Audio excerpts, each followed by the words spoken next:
They say accountability matters in America. So why is the Secretary of Homeland Security too busy to face Congress while people are being shot, communities are being terrorized, and the rule of law is being stretched to the breaking point?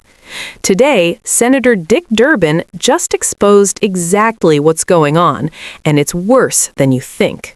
Thank all of the witnesses who appeared before us today, my friend Tony Romanucci, and I particularly want to call attention to Ms. Marimar Martinez. Your name on this side of the table is El Milagro. You are a miracle. The fact that you are here today after being shot 5 times to tell your story, God had a purpose for you, and your purpose was served today by telling us this story.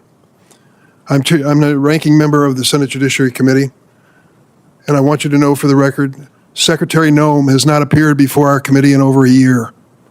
She's too busy to come and answer for the mismanagement of this agency and the damage that's being done, not only to the people of America, but to our reputation in the world when you consider the police tactics that are being used. Mr. Stoughton, I was going to go through some of the things that Ms. Martinez lived through and ask you to comment. I sense from your earlier answers what you will be saying. But this much I want to make clear. Chicago was one of the first victims of this policy of massive deportation. I came to the Senate Democratic Caucus luncheon and I told my colleagues after it got started and after I visited Little Village and the neighborhoods and saw what happened, be prepared because this show is coming to your town next. They may leave Minnesota, and I'm sure people in Minnesota can't wait for that to happen. They may leave some other place, but they're headed to a new place. You see, they appropriated billions of dollars for this effort, this mass deportation, billions of dollars, so that the force that they have created, that we've heard described today, is larger than the United States Marine Corps, larger than the FBI. They are prepared to take this show on the road and to visit it to polling places and schools, nurseries, Montessori schools all across America. We have to do something. It is up to us. The courts are doing some things. I wish they would do more. But we have to do our part. And that's why we've made it clear that this negotiation to change the standards for ICE is critical for us to continue funding this agency. Critical. 10 days. The Republicans are arguing it's not long enough. We need longer. No, 10 days is plenty of time to do what needs to be done. The basics, Mr. Stoughton, the basics of policing. All we're asking is that this effort by ICE and other federal agencies adhere to the same standards and principles as policemen and policewomen across the United States already. That's not too much to ask. Thank you, Mr. Chairman. What you just heard from Senator Dick Durbin wasn't political theater.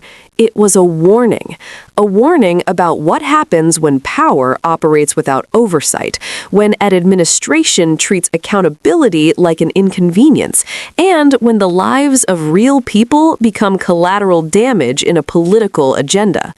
Durbin didn't come to this hearing to score points. He came to put a human face on the consequences of policy. Starting with Marimar Martinez, a woman who was shot 5 times and still showed up to tell her story. That alone should stop anyone in their tracks. Because when survivors are brave enough to come before Congress, the least the people in charge can do is show up and answer questions. But Secretary Kristi Noem hasn't. For more than a year, she hasn't appeared before the Senate Judiciary Committee. Not to explain, not to defend, not to take responsibility. Durbin's line that she's too busy cuts because it exposes something deeper, a culture of avoidance at the very top of an agency that now wields enormous power over people's lives. This isn't some abstract bureaucratic dispute. This is about how immigration enforcement is being carried out in American cities, in American neighborhoods, and what happens when that power is used without clear standards, without transparency, and without meaningful oversight. Durbin also laid out something that should worry every American, no matter where you live. This operation isn't small. Congress has appropriated billions of dollars for it. The force that's been built is now larger than the Marine Corps and larger than the FBI.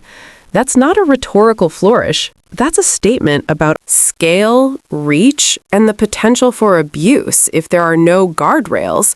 And as Durbin warned, this isn't confined to one place. Chicago saw it. Minnesota saw it. If nothing changes, another city will see it next. The machinery is built to move, and it will keep moving.